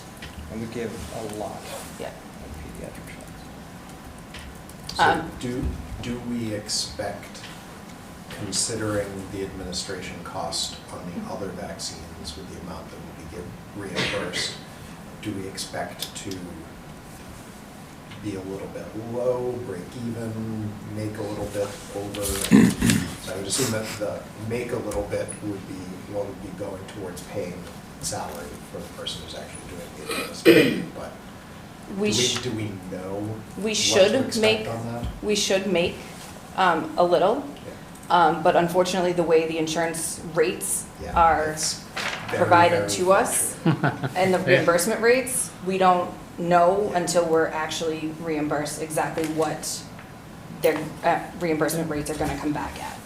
I can tell you this year, I'm going to get at least $11 for every vaccine I give, but I could get as much as 24. But I can't for certain say, yes, I'm gonna get this. So And that's just, should make at least a little is, Yeah. I think. Yes. Good enough I for will, us. I will make at least $11. Yeah. I will not make more than 24 unless I give 2 vaccines and But it will not cost the town $50,000. it will not cost the town we have to front $50,000 to obtain the vaccines to offer this service. Right. We will not, at the end of the day, be on the hook for $50,000. And we have the value of the community that you spoke The aspect of the community, Yeah. correct. Continuing the trust you've Yeah. built with the residents. Yes, and that's something that, is hugely important to Chris and I to be able to continue to offer. All right, we also put in increase for other supplies, so that had been cut out of our budget the last year. That's basically to cover, we have, as you can see, we're wearing branded clothing tonight. Both of us end up out in the community, sometimes in people's homes, so there's value in being identifiable as a health department employee.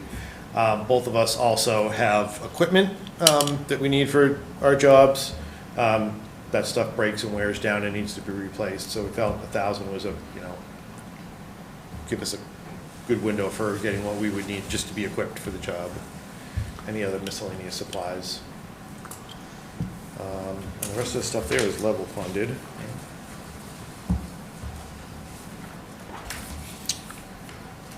Which brings us the other purchase services, which is our trash contract. So we put a slight increase on that, that's about a 4%. So right now, I believe with our contract, Boston Carting is allowed a 2% increase per year. The only wild card we have right now is fuel surcharges. Boston Carting have been kind enough to be absorbing that, but now that's coming at us. In fact, I just got today, now Boston Carting is getting a fuel surcharge from the companies that they're dropping the waste off at. So they have been absorbing that as well, and now that's coming back at us. So not knowing what fuel costs are gonna be, if they're gonna go up or down, they're looking like they're gonna go up. We thought giving just a little buffer there to make sure we don't go over budget. Where are we at in the contract? We have 1 more year left, and we have an option to renew for 2 more years under the same terms. 1 more year being FY '24. Yeah.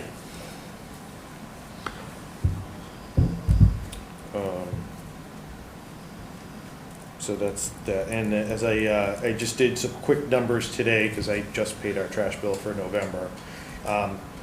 Fiscal year '23, we're averaging $108,000 a month. That's our total cost for solid waste and recycling. Just projecting that out for the rest of the year, that puts us at 1.3 million. So we're budgeted for that currently, and again, just anticipating mostly building a buffer for those fuel surcharges, because we don't know what that's going to look like. The next item was the compost site maintenance. So for one reason or another, that got eliminated for fiscal year '23. So we have a compost site and we have to maintain it. Couple of the things that go into that, we have volunteers that man that site on Saturdays so that residents can drop off their yard waste and recycling. We have a porta potty there for them. That's about $180 a month. We have security cameras and lighting up there, so we have to pay that bill monthly. The Christmas tree collection, which, just for your information, is happening January 7th. Those trees go to the compost site, they have to get chipped. And then every 3 to 4 years, we have to turn the compost pile. So we're looking just to bring it back to about 4,000. I think we can wait to turn the pile until the next fiscal year, so I didn't put that in because that looks like, looking at historically, is anywhere between $6,000 to $10,000 to get all that grounded up and turned and made into good compost. So this would be just maintaining the site as it is right now. We've managed to save some costs. The last year, the porta potty was there all year, even when we were closed. I had it removed after the last weekend, so we're not paying for a porta potty that no one's using for 4 months. And it also builds in some for maintenance of the area. DPW is very good about working with us on the site, but like maintenance of cutting the grass and the the brushes, spraying for ticks, all that's left on us, so those are expenses we incur. So that's just to make sure that we can operate that site. Again, just touching on that RDP grant that I talked about earlier, the more programs for recycling or composting that we can offer, the more opportunity there is for grant money. So if we've got a little bit of money to maintain that site, there's possibly more services we could put in there. So that's hopefully something, and if we have somebody who's dedicated to recycling education, you know, that's, maybe they can come up with some stuff that we could be doing up there. So that's the idea behind that increase. The cart supplies, 1 year was 14, we had none 14, none 35 that budgeted in 23. Yep. Now we're budgeting 35 again. So the toters that we have for the town, the 64-gallon trash and recycling, they have a lifespan of about 12 to 15 years. We got them 12 years ago. I can tell you that in the spring, I ordered 56 new trash totes. That cost us about, I want to say it was like 9,000 or 10,000. I could pull the figures for you. I could get you the exact figures. 22, But I have. Chris, I'm sorry, 22, it was a warrant article, because it was, I think it was like 50. Oh, okay. Yeah. So so they're like Okay. $15,000 less. Yeah. Yeah, we took it. And why haven't I we took got it a out new of one? the actual- If yours is broken. So in that case, it was balancing the budget. Okay. But so on that, so in the spring, I ordered 56 totes, which is the minimum that we can order. I have 6 left. So actually, I need to order more. They're starting to break down. It's just normal wear and tear. I do cannibalize them as much as possible, so if I can recover the lid or the wheels, you know, I will replace those rather than swap out a whole barrel. But that's just going to be, it's just going to continue. Okay. I keep running track of every barrel I replace, and it's, at this point, I'm probably doing 3 or 4 a week. And apparently, they will, Cascade that makes them will buy them back at some point, but I'm told that we have to have, I think it's 800 before they'll come pick them up. Yeah. That's, so another use of the compost site, I guess, is a graveyard for trash totes. And I think the only other thing that we were looking to increase was our hazardous waste disposal. Honestly, 1,000 is probably a conservative figure, but those household hazardous waste events, whether they're hosted here in Abington or one of the other towns, our contract with that group is any Abington resident that goes to an event does not pay to get rid of their hazardous waste. So we foot that bill, and it varies wildly. I couldn't even tell you. We have some events, like one in Hanover, I think 5 Abington residents showed up. We had the one here in Abington, and it was gangbusters all day. So what that's costing us varies. If it goes over the 1,000, there's other places we can pull it from, but I figured that gives us a good window for arranging. The other thing that we're now doing, I'm sure you're all familiar with vapes and electronic cigarettes. So those can't go in the trash and they can't be recycled because they're both hazardous waste and a lithium battery. I have found one recycler that will take them, so that we've started collecting them now, because a lot of trash and recycling facilities are having fires and people are getting hurt because these things will explode. So getting them out of the trash stream is an important process, but again, it costs money and it's got to go somewhere. So that's an additional thing that we're collecting now, along with mercury, light bulbs, and batteries. That's an additional collaboration we have going on with the school to help them pull hazardous material out of the school. And I'm working with the school nurses on education about vaping at the same time Yeah, we've collected about 100 of them just since the end of the school year last year. Can you just explain a little bit how the actual the trash contract works? So that's monthly on tonnage? Tonnage, yeah. For both solid waste and recycling? Mm-hmm. Okay. And so we just have a projection based on historic? Yeah. And then the rates fluctuate?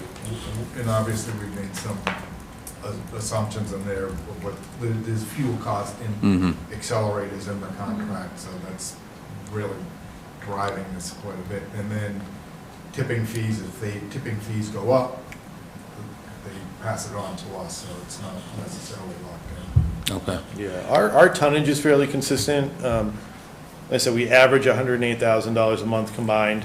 Most months, it's around 103, 104. Last month was really high, it was November. This month is probably gonna be really high. But other than that, it's pretty stable. And then how often do the rates fluctuate for the, you said that right now recycling's less than waste.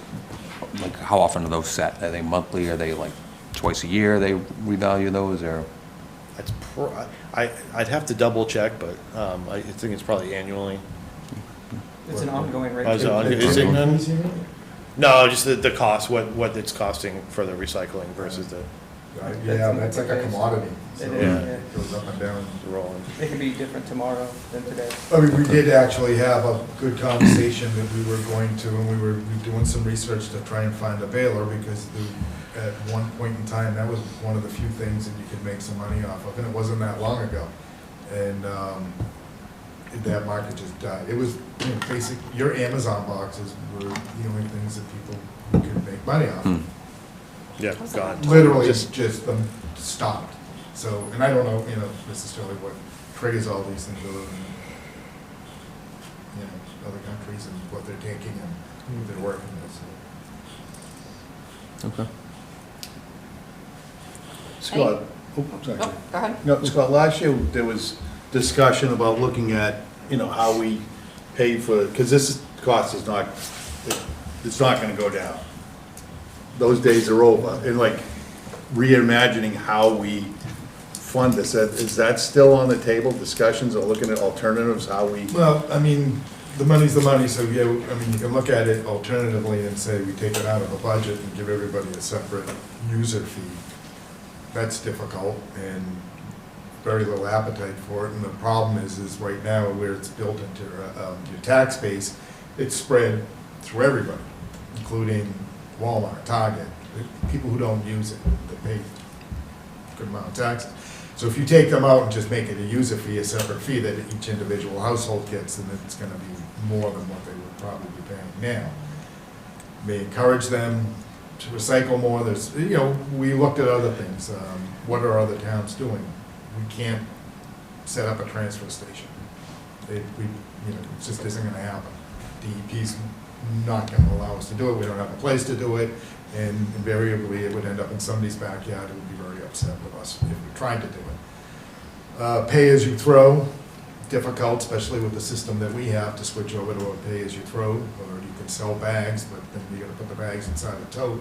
So who's gonna go and check and make sure that you bought a bag and put it inside the tote before the guy lifts it and dumps it in the truck? The best thing that we can do, the best place to put money to try and deal with this is in education. It is trying to get people to understand that there's alternatives. We want to have a symposium on it, and I've actually talked to somebody about doing it, the same company who did the center school webinar with us. Really just to try and talk to people about, hey, if we, and actually we did a nice survey on it that we want to share with everybody relatively soon. You know, are you interested in composting? If we put it out there, and I think you guys have done this before, where you've had composting bins that are available for people, will they actually use them? Solid waste is very heavy, and that's driving this. So if people are taking their food scraps out and actually composting them and making soil, that would significantly reduce that cost. 35%. The textile ban is probably gonna help quite a bit too. So it's really, I think, the education, I don't see any other way. People want their trash taken and picked up. I mean, that's how it's gonna be in this town. So now it's just trying to get people to do it better and buy into it. It's like you said, you kind of expect, you know, you have to say it over and over to, you know, other household members. It's like, you know, that can be recycled. Why aren't you just throwing that away? Or And- use less. Yeah, Yeah, well, that's what surprises me about the generation. I know, that's crazy. That they would have been more aware of those things.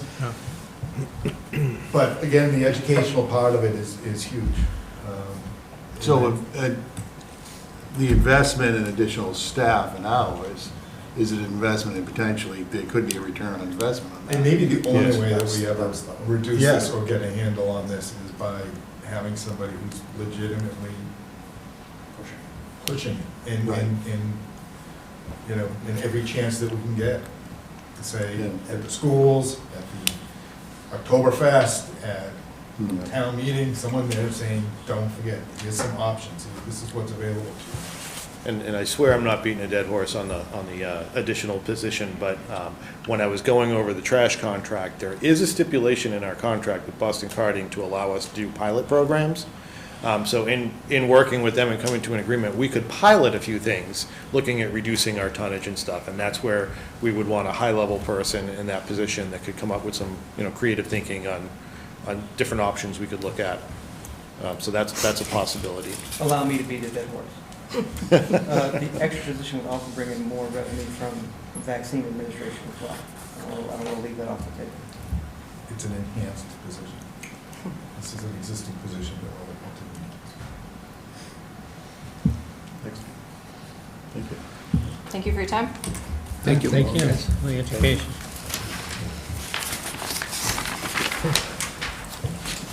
All right. Next up, we have the town accountant. Rip them up.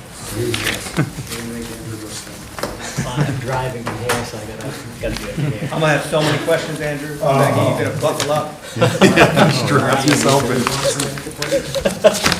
Oh, I should.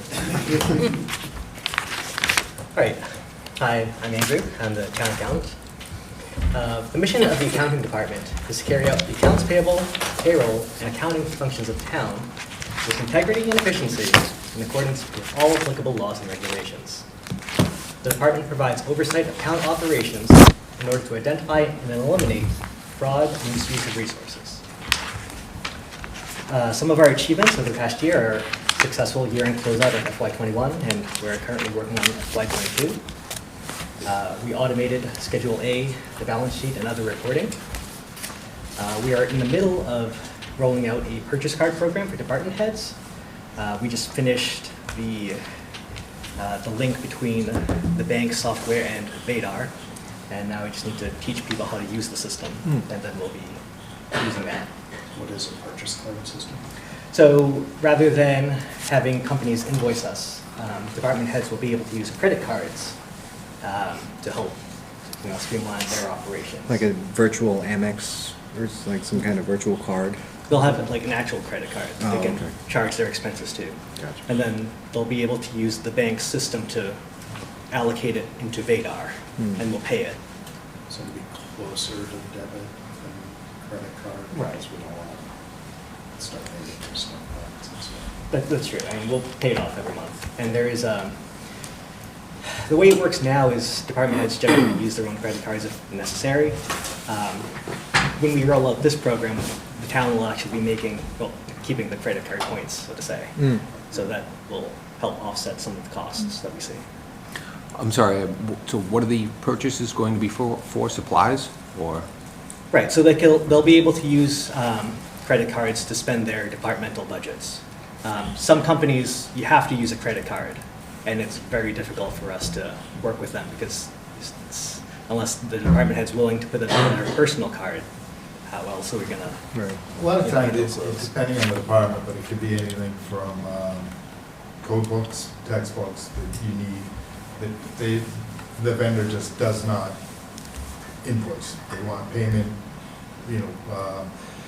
education, certainly if you have to sign up for something, or if you're doing any travel for education, they all use their own credit cards for it and ask for reimbursement. This makes it a lot easier on them, a lot easier on the accounting of it. There's actually, we went through the policies on it. The policies have already been put in put it in front of the selectmen and approved. So there's safeguards on it to make sure that, Nobody goes wild? nobody can go wild. There's not very high limits on it.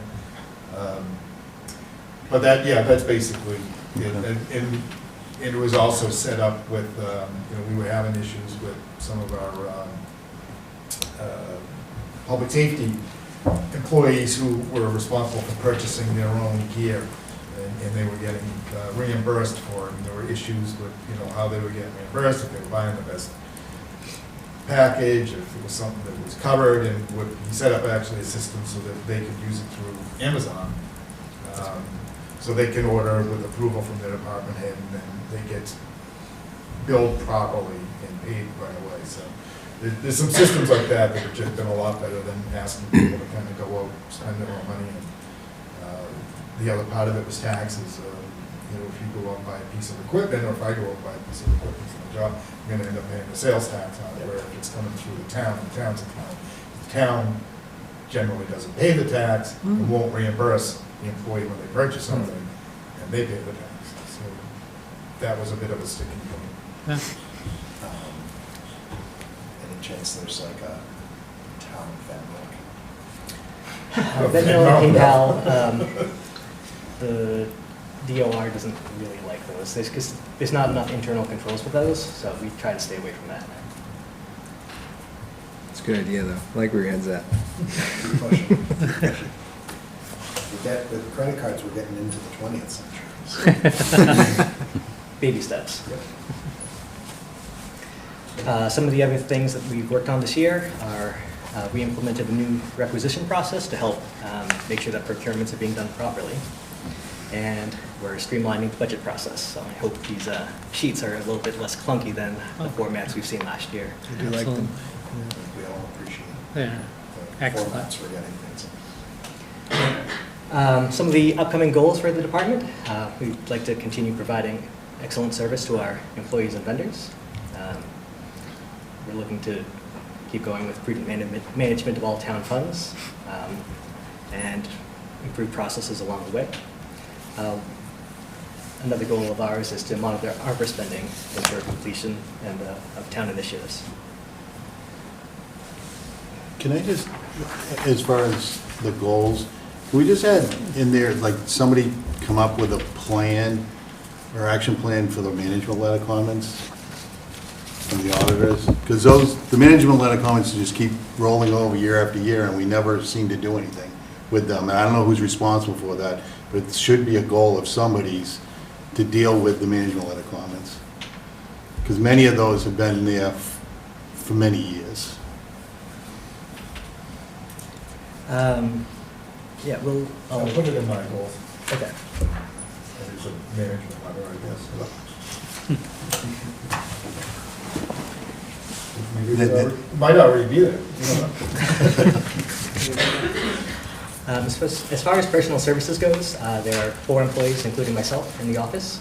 I have an assistant. I have a payroll technician that does payroll, and I have a bookkeeper that does accounts payable. What's in there? Can you, hold on, I need to understand this. So you said that does payroll. Who's doing payroll? Because we've got it in the treasurer collectors and then with Pia. So payroll used to be in the treasurer's office, but Okay. it was moved to my office last year. She sits in my office and processes the timesheets. The payroll company gets paid out of the treasurer's office because that's where it was before. It is a bit mixed up, but that's how it works right now. Okay. Should we move that item to the town accountant budget, or is there a reason to keep it? We are having discussions about that right now. So for now, it'll stay the way it is. Right. As far as salary increases go, it's 2% for the bylaw people, and the clerk is getting the union contractual obligation. And the stipend is for the Friday holidays. Can you just explain a little bit between the distinction between the role of the payroll tech and the bookkeeper? Right, so the payroll tech will work on timesheets from all employees and make sure employees get their paychecks. The bookkeeper is in charge of accounts payable, so when departments go to buy things, we'll pay the vendors. So it's separate roles. And I know I mentioned previously with the treasurer, but are we looking, looking into modernizing, I mean, as we're doing with the credit cards, the payroll process? I mean, having paper payroll is antiquated at this Yeah, point. we have been looking into it and talking about it. It's probably gonna be another year or so before we get there. And like we said, ultimately, that what we would wanna lean towards is probably bi-weekly and some Mhm. sort of, no paper. And that'll end up having a big impact on it. Mhm.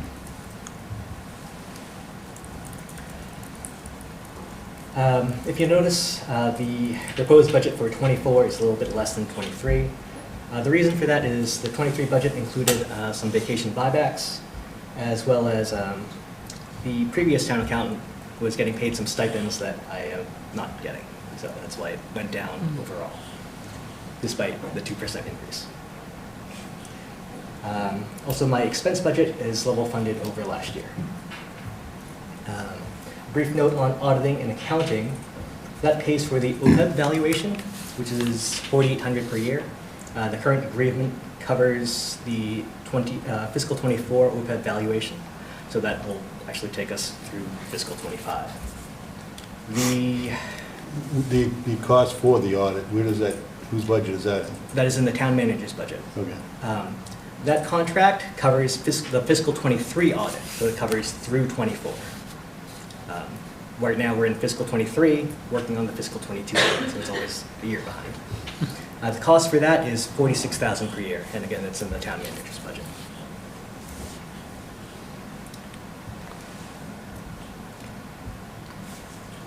As far as governmental assessments go, this is just a placeholder. We won't know what these costs will be until the governor's budget is released. So we just put it in there as 3% over last year. Did they actually assess us more in '22 than, '23 than, the budget was higher, but was the budget overly conservative, or? Are you comparing the FY '22 actual? Yeah, the actual to I think '23 that's- budget. '22 is not. Yeah, let me take a look at that. It's- Even compared to This goes back '21, to Lindsay's yes. Budget where the '22 number wasn't complete yet. I think Yeah, is that let me review similar that. here?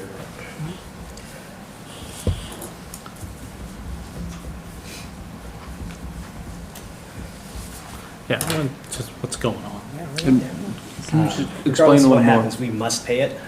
Yeah, I'm not saying there's anything, that just, I'd like to know why. What is the assessment covering? So, remember when I talked last time we met about the cherry sheets? Yep. We get state aid, but there's also some programs that the state charges us for. So those are the costs that are included here. So that's like charter school tuition. There's some other costs too. Okay, okay. Gotcha. What's the county charge? But they seem to increase. Not surprisingly. What is it, the planning council? Costs related to that? I can look into that and get you a better answer.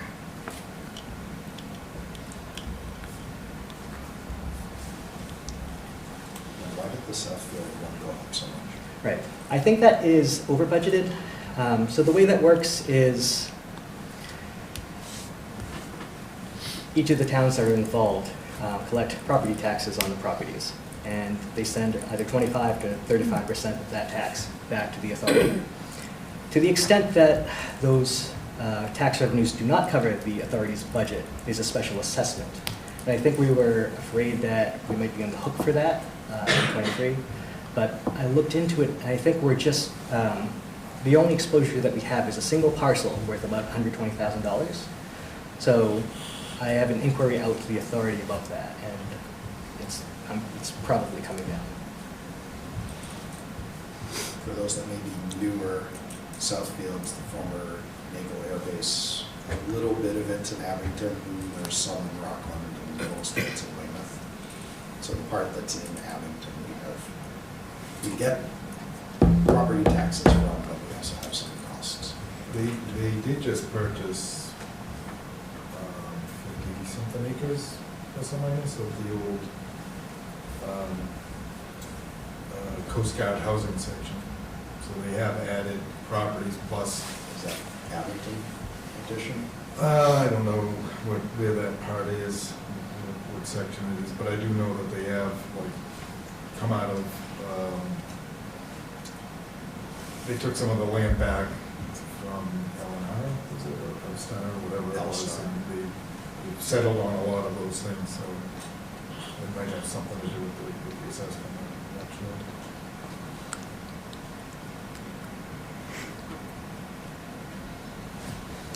Any questions for Andrew? No. Thanks, Andrew. Appreciate it. Thank you. Okay, next on the agenda would be to review minutes. I think I stated this before we started the meeting. Kelly prepared a pretty robust minutes for our last meeting, and so what I'd like to do is, whenever I do receive those from Kelly, I'm going to send them out to the whole team, give you guys at least a week to review before we actually present them to vote on in a meeting. So our next meeting, we'll see the minutes from December 7th, and potentially the meetings from tonight, depending on how fast she types. I did check for correspondence. There is not any correspondence. Do we have any liaison reports from the group? I do have a liaison report from the school department. I recently met with Peter and Felicia. I'll keep my remarks general, as Peter and Felicia will be presenting the budget on January 3rd. Yeah, the remarks will be general, but it does mean I'll be brief. Because they're meeting on January 3rd to present the budget. There were 3 areas of focus when I met with them, was the operational budget, state funding, and then positions. It was interesting, when we were talking with Peter and Felicia, it's so obvious that, like, you know, I grew up in Abington, and went to Abington Public Schools, class of '82. And it's not just about the 3 Rs anymore, and there's so much more to putting the budget together. Many more factors to support the kids and the children today. On the operational budget side, the concern is for the district, without the proper level of operational funding, the school department, at some point there could be a funding cliff. When non-town funding sources are supporting a significant portion of the school budget, what happens when these sources are not available to support positions which they've identified as being needed, as necessary to support the entire student population. The district has been utilizing the funding sources earmarked for intended purposes to support students, but we cannot be sure the sources will always be there. Which then gets into the state funding piece. And the timing of that, Felicia, you know, with the new governor coming in, not sure whether it'll be February or March, which could impact, you know, our budget cycle here too. But I did want to, there was one thing that Felicia mentioned about, and the Student Opportunity Act, which the state instituted, and there was some act in 2019, to close the gap as far as funding for cities and towns for expenses that, you know, again, we probably weren't planning for years ago. And I just wanted to read from it was from the website, the Department of Education's website, as far as what Student Opportunity Act is. And the Student Opportunity Act ushered in a new phase in the Commonwealth's commitment to ensuring that every student in the state experiences high-quality learning opportunities that lead to success in school and in post-secondary success. Overall, Massachusetts leads the nation on many measures of student learning experiences, student achievement, and post-secondary success for its students. However, a closer look reveals inequitable gaps in experience and outcomes across racial and ethnic groups and economically disadvantaged communities compared to higher income communities for students with disabilities relative to their non-disabled peers, and for English learners compared to students whose first language is English. And Felicia, you know, mentioned that Abington has benefited very significantly from this. And just one note, as far as the impact of English learners has been significant in Abington. With a 130% increase in student enrollment, that's K through 12, for English learners over the past 5 years. So 5 years ago, we had 102 English learners. Today, we have 236 in the district. Just in the past year, from FY '22 to '23, 41 new English learner students came into the district. As far as the positions, they're going to be proposing new positions. And the areas are going to be special education, English learners, and mental health. I'm just going to leave it at that because Peter will be presenting that to the school committee on the 3rd. Just a couple of notes. The teacher contract was approved by the school committee last night. And that means that's retroactive to July 1st of this fiscal year.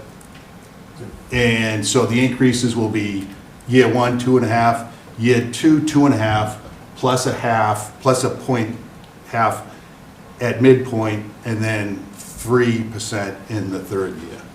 Average class size, Abington Public Schools is in the mid-20s, and for K through 2, it's in the low 20s. I asked about space is not a concern, at least for the next 1 to 2 years. The expectation that we should be okay beyond 2 years, but Peter needs to see how things goes. As Peter stated, it is tight, but not overcrowded. The ramp at the Froley is still a priority to improve access. Laptops are in the hands of all students K through 12, with students in grades 5 through 12 taking them home, and K through 4 having access in the classroom 1-to-1.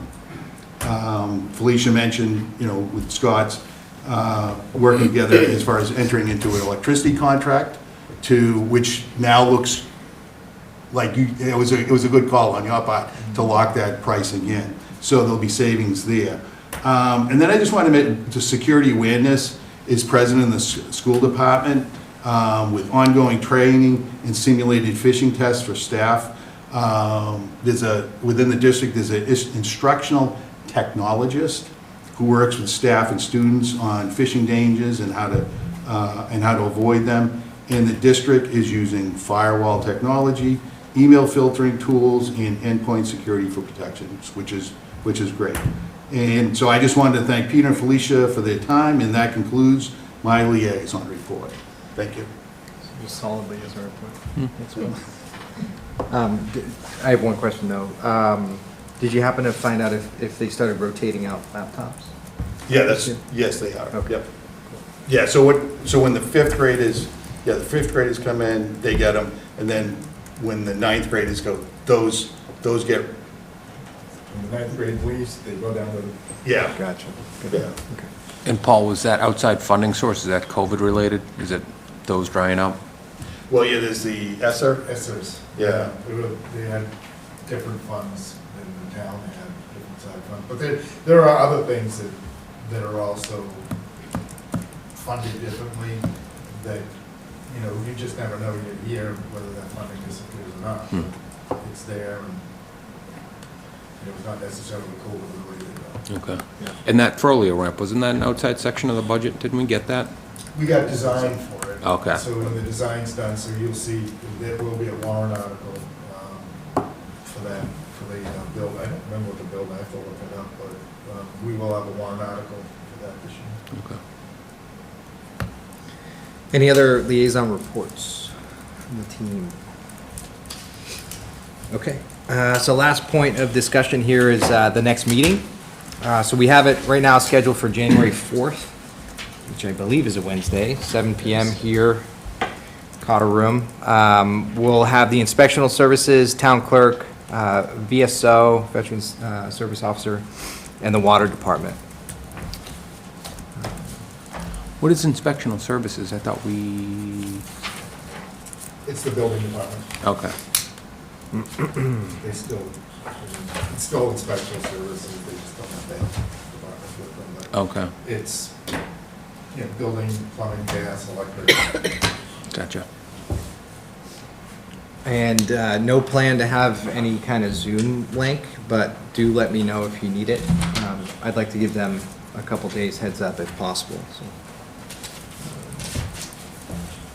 Anything else? Can I just, on the budget presentation, add slides, do we need to see the names, or do we just use the titles?